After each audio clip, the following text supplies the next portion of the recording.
que a pesar de todos los pronósticos y de todas las barbaridades que se han hecho con la cuenca del Cañaveralejo, la cuenca resiste y reexiste. Es decir, no nos explicamos cómo.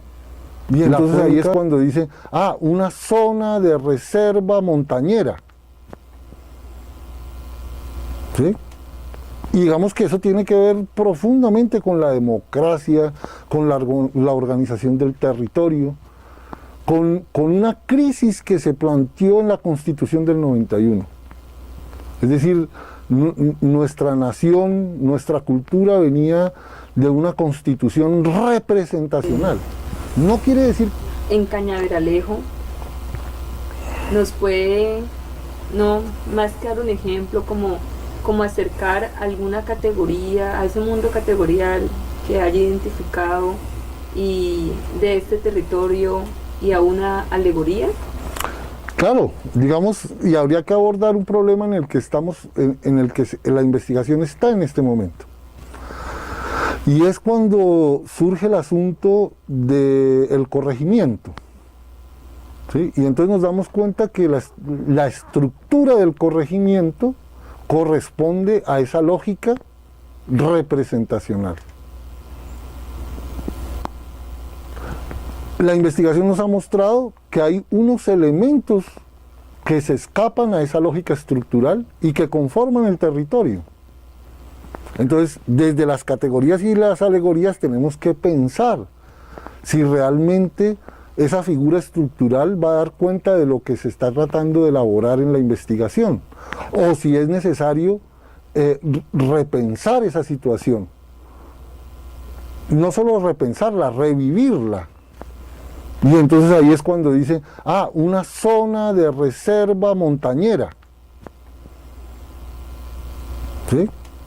Y digamos que eso tiene que ver profundamente con la democracia, con la organización del territorio, con una crisis que se planteó en la Constitución del 91. Es decir, nuestra nación, nuestra cultura venía de una constitución representacional. No quiere decir que la del 91 sea presentacional, pero planteó unos cambios. Y esos cambios generan un nuevo orden territorial, que es lo que llaman el reordenamiento territorial, que es cuando la Constitución del 91 plantea el asunto de la participación. La participación es básicamente un asunto presentacional. Digamos, y ahí hay unas situaciones complicadas, profundamente delicadas, que hay que ir a resolver desde la acción de la andadura. No se pueden resolver desde una visión jurídica abstracta. Y entonces ahí es cuando aparece la transformación del derecho y se habla de lo sociojurídico. Porque digamos que la misma Constitución del 91 colocó unas transformaciones que hasta ahora se están visualizando, que es, digamos, lo pluriétnico, lo pluricultural. ¿Sí?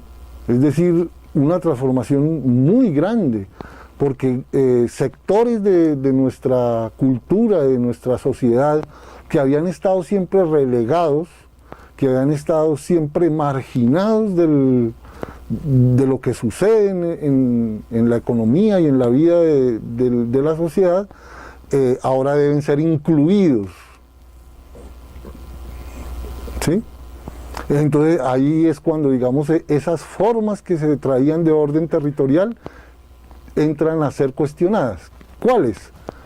Pues las que se generaron sobre las fronteras políticas, es decir, los departamentos, las provincias, los corregimientos, una serie de... un orden sustentado en las fronteras políticas. Y entonces ahí es cuando surge ya en una acción de investigación territorial la necesidad de reconocer los límites naturales como los elementos que conforman un territorio y conforman la vida que se da en ese territorio. Y entonces ahí es donde aparece y se dice, es que el asunto es el asunto de la cuenca. Y la cuenca tiene que corresponder al orden territorial para que esa cuenca no se degrade, que es lo que ha sucedido y que es el cuestionamiento que nos estamos haciendo en este momento. Es decir, que el orden político-administrativo, por estar sustentado en unas fronteras políticas representacionales, se ha convertido en una dinámica que atenta contra la salud del territorio, de la cuenca, del río, de la quebrada, del agua. Entonces, nos toca redefinir, es decir, crear unas dinámicas organizacionales que correspondan al orden natural, es decir, a los límites naturales del territorio, y que se dediquen a cuidar la estabilidad de esos territorios. Para ese orden natural, desde el proyecto de investigación de ordenamiento territorial precisamente que adelanta uno de los compañeros del grupo Pedagogía Nómada, se debe ir también en busca de esas categorías y alegorías para ese orden natural. Es lo que entiendo, esas categorías que están allí, las alegorías para el orden natural de la cuenca. Hay que buscarlas. Digamos, en la andadura. Las categorías y las alegorías son herramientas. Entonces decimos, tenemos unas nuevas herramientas que son las categorías y las alegorías que nos van a permitir acercarnos al orden natural del territorio para comprenderlo de una manera más profunda, ¿sí? De una manera que en verdad reconoce lo que está pasando allí, en la naturaleza, en el territorio. Porque es que lo que se había hecho hasta hoy era imponerle al territorio y a la naturaleza una lógica de pensamiento que en el discurso del desarrollo fue degradando la vida en la naturaleza. Entonces lo que nos permiten las categorías y las alegorías es acercarnos al territorio para volver a reconciliarnos con el orden natural. Pero digamos, no hay que perder de vista que las categorías y las alegorías son unas herramientas. Pero digamos que los saberes de la cuenca, los saberes naturales, la sabiduría del territorio está en el territorio mismo. Lo que permiten las herramientas es ir a encontrar esa sabiduría. En ese sentido, por eso se dice en la investigación creativa territorial, acerquémonos más. Y entonces cuando creemos que ya conocemos, entonces decimos acerquémonos más. Y cuando creemos que ya conocemos, decimos acerquémonos más. Y entonces en esa medida es que nos vamos dando cuenta de la potencia de esas herramientas lógicas, que es las categorías y las alegorías. Que cuando me transformo a mí mismo, ¿no? Entonces, ¿cómo manifestarle esto a las personas que se están incorporando, a los estudiantes? Exactamente cómo la potencia de las herramientas, de las categorías y las alegorías le ayudan a comprender el territorio que investigan y asimismo ayudan a comprenderse a sí mismos. Digamos que la respuesta está como signada desde lo que venimos conversando. Es como un diálogo que va entretejiendo la manifestación de la respuesta. Entonces tenemos que decir que cuando el conocimiento se revitaliza con la sabiduría del territorio, pues sucede algo que básicamente es la transformación de uno mismo. Entonces lo que podemos decirle a la gente, que no es otra cosa que decírnoslo a nosotros mismos, es lo que yo me digo a mí mismo, es que en la medida en que yo me atrevo a acercarme a la naturaleza, me redescubro. Y al redescubrirme, encuentro que la condena paranoica a la que nos tiene sometidos el consumo y la excesiva predominancia de lo ideal, en la medida en que yo me acerco a la naturaleza, esa paranoia se va transformando en pronoia. Es decir, la posibilidad de superar el pesimismo en una acción optimista de vida. Pero no es una acción optimista de vida que me estoy inventando yo, sino es el optimismo que surge de la naturaleza, que surge de la cuenca. Digamos, yo ahorita me voy muy feliz a compartir con mi familia y con mi pueblo lo que encontramos acá, ¿no?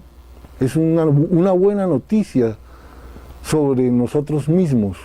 Es decir, ustedes nos dieron una buena noticia sobre nosotros. Y es que la naturaleza está viva, que la madre está viva, que a pesar de todos los pronósticos y de todas las barbaridades que se han hecho con la cuenca del Cañaveralejo, la cuenca resiste y reexiste. Es decir, no nos explicamos cómo. La cuenca en los últimos años, según he escuchado a los estudiosos, se ha recuperado naturalmente. Entonces dice uno, bueno, allí hay algo está sucediendo. Y tiene que ver con ese reconocer la existencia de lo natural. Y empezar a hacer un cuestionamiento de ese orden, yo lo llamo paranoico, del consumo, yo diría de la inconsciencia. Entonces yo invito, porque me sigo invitando a mí mismo, a hacer unas transformaciones en mi ser que me permitan estar más tranquilo, más contento y ya sin guapiar. Es decir, poder ser pronoicos, ¿sí? Pronoicos, no paranoicos. Y entonces es una oportunidad que, digamos, yo creo que usted misma lo ha vivido. O sea, yo no le estoy hablando de algo muy lejano a lo que usted ha caminado. Es decir, en la medida en que usted se ha acercado a la naturaleza, ha encontrado como otra manera de ser y de estar. Un ser siendo, junto a la madre naturaleza. Y en esa medida, la posibilidad de generar un territorio. O sea, la madre naturaleza nos da todo para que nosotros, desde nuestra profunda sabiduría, generemos una acción territorial, que es lo que se llaman los territorios emergentes. Profesor Woody, hablamos de que las categorías están más relacionadas con el modo de producción y las alegorías emergen en la manera cultural.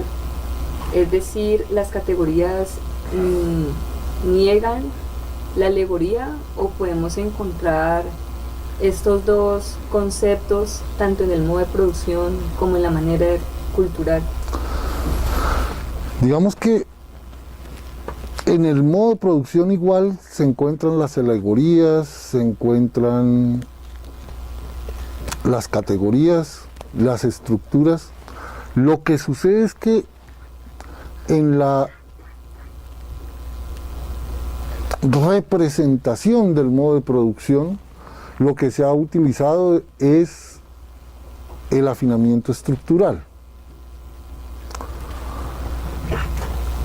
Cuando surgen las categorías y las alegorías como un afinamiento de la lógica y de la matemática, se ve la posibilidad de abordar la realidad presentacional de la manera cultural.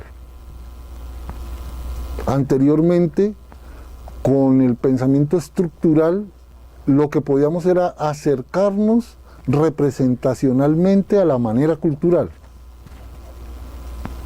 Las categorías y las alegorías son herramientas que se pueden utilizar tanto en el modo de producción como en la manera cultural. Lo que sucede es que las herramientas estructurales mostraron su incapacidad de acercarse al devenir presentacional de la manera cultural o del territorio. Entonces es un poco, hay que hacer esa claridad.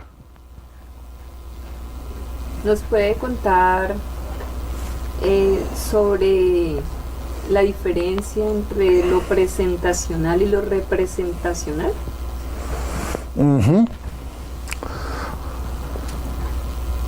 Digamos es que es un tema bastante profundo y tendríamos que remitirnos al asunto del lenguaje. Es decir, la palabra representa la acción. Y entonces allí hablamos de lo representacional. Pero la palabra también presentifica la acción. Y ahí hablamos de lo presentacional. Es decir, la palabra acción, que es presentacional. La otra es la palabra que representa, que idealiza. Y ahí un poco es donde podemos encontrar el aporte de la sabiduría ancestral. Es decir, de la sabiduría que se está manifestando en este tiempo, que es la de una palabra acción.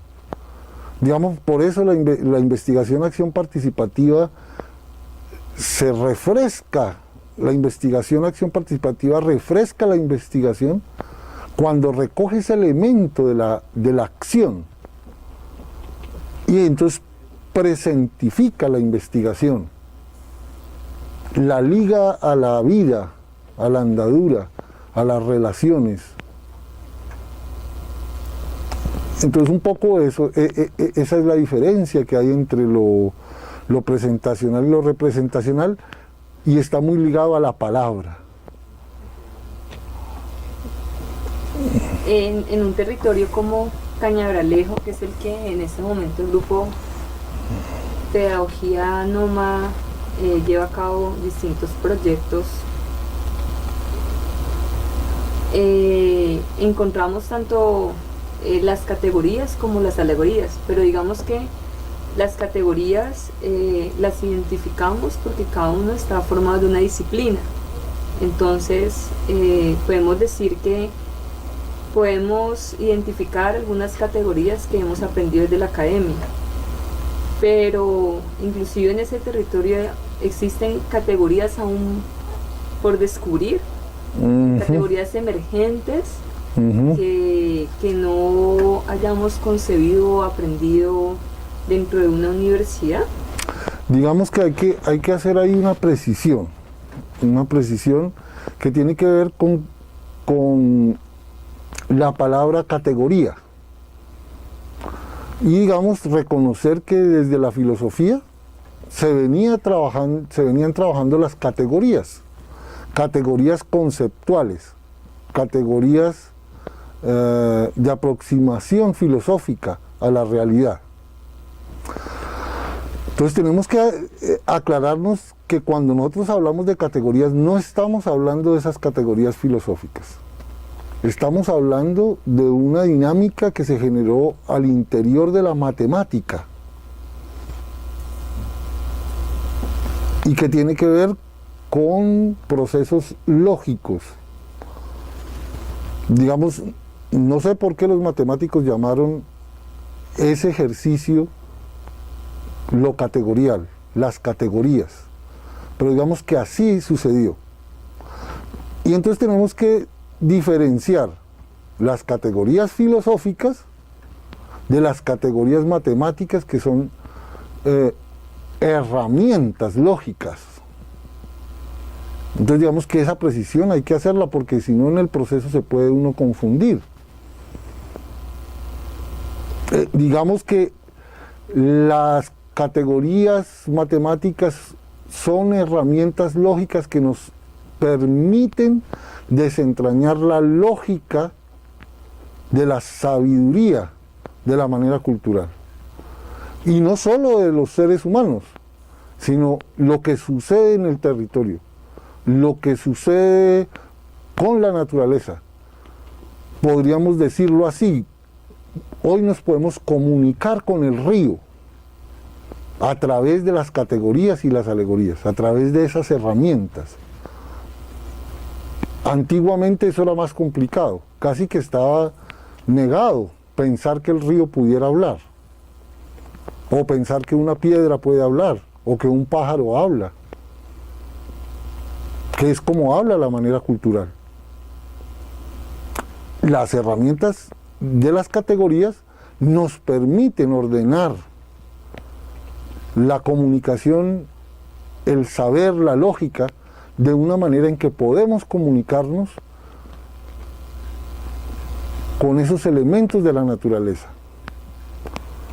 Y ahí entonces es cuando surgen las alegorías. Por eso decimos, el pensamiento anterior, el pensamiento estructural, no alcanzaba a generar esos procesos.